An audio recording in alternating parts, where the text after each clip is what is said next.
হ্যাঁ দাদা বলুন কি খাবার দেবো আপনাকে? এগ রোল, চাউমিন, চিকেন চাপ সব ধরনের খাবার আছে আমার কাছে। কেমন কেমন খাবার? একটা কোনো প্রশ্ন করলেন আপনি আমাকে? আমার মতো খাবার এই বাজারের কোনো দোকান আপনাকে দিতে পারবে না। ওরা সবাই ভালো খাবার করে। কোয়ালিটি কোয়ালিটি নিয়ে কোনো কথাই হবে না।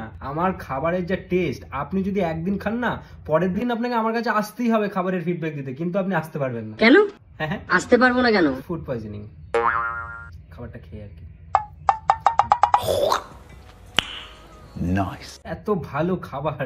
এই তো সামনের গলির ফুটো কাকা প্রত্যেক দিন আমার দোকানে আসবে। আমার দোকানে না আসলে ওনার রাতের ঘুম হয় না। খাবার নিতে আসে দাদা? না না, টাকা নিতে আসে। দোকানটা ওনারই, আমি ভাড়া নিয়েছি।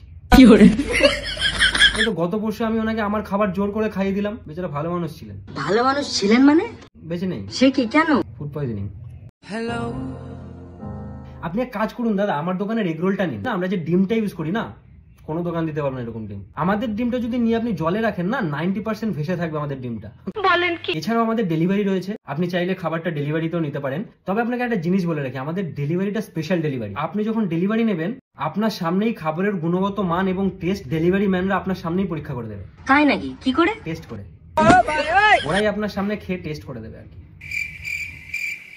ও দাদা চলে যাচ্ছেন কেন? এদিকে শুন, এদিকে শুন। চিকেন পকোড়াটা নিয়ে যান, কেরোসিন তেল দিয়ে ভাজা। কোথা থেকে যে চলে আসে।